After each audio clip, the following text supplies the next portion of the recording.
Why We Read on Bookworms, Libraries, and Just One More Page Before Lights Out.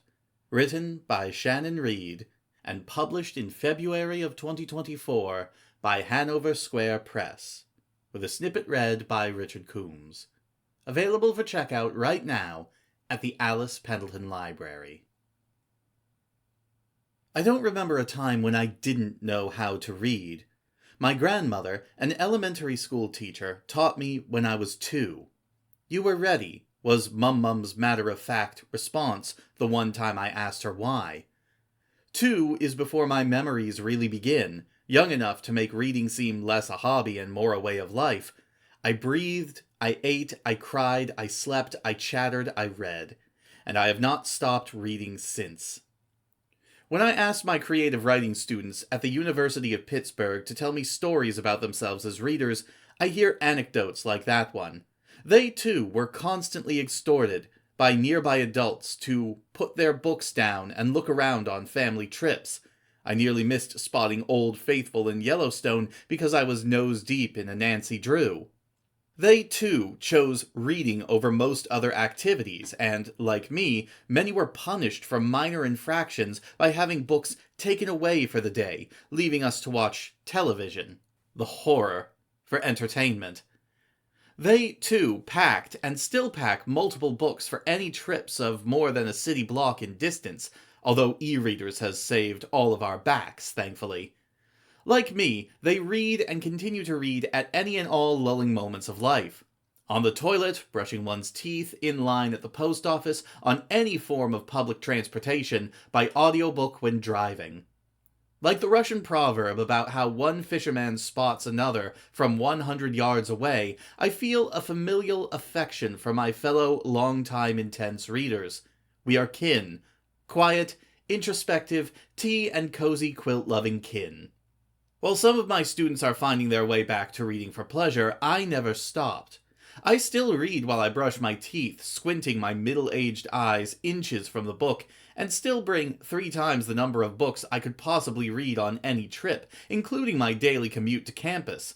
I still visit the library, 2 different libraries, every week.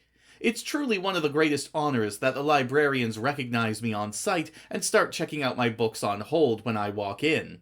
All these years later, I still define myself as a reader. In writing this book, I've come to realize perhaps the most important reason I've remained so. The act of reading makes me feel safe. Not the book itself. Paperback, hardcover, I truly do not care. But the exercise of running my eyes over the words. The translation from symbol into meaning. The direct, pleasant diction of the voice inside my head. The influx of information. The transport to other lives, other worlds. I've had other identities all my life. Gloria and Ron's daughter, Justin's sister, Catherine and Henry and Violet's granddaughter, Andrew's best friend, Linda and Pete and Nedra and Gladys's niece, a teacher, a teammate, a colleague, a confidant, a godmama, a PK, or pastor's kid, a cisgender girl, a reader, a writer, a knitter, a baker, a Muppets Take Manhattan superfan, and also a hearing-impaired person. For unknown genetic reasons, my father's mother, Violet, was profoundly hard of hearing. My father was slightly better off, and I am slightly better off than him. I don't have children. The genetic quirk ends with me. Some of my childhood was stressful because I was hearing impaired. I grew up in the 1980s and 90s in a world where authority figures expected to have their orders, their verbally given orders, followed. I can recall incidents large and small when I was unable to clearly hear some adult and was punished for it. In preschool, I was kept back from recess because I wasn't closing my eyes during prayers. I was reading the teacher's lips, a skill that none of the involved people, including me, understood to exist. In middle school, an English teacher made me repeat a tongue twister while standing in front of the class for 5 agonizing minutes, unaware that I wasn't pronouncing the S's I couldn't hear.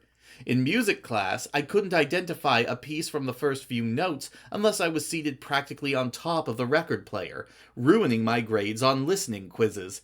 In French class, I had no idea how to say anything at all beyond bonjour, which I probably said incorrectly. I liked people, but outside my family and close friends, I found them stress-inducing.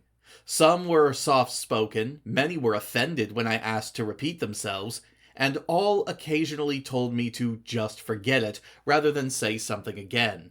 I often missed what was said on television, and in films in the days before closed captioning, regularly nodded in agreement when someone whispered something to me, no matter what it might have been, and more than once gave a stranger incorrect directions rather than admit I wasn't quite sure what they wanted.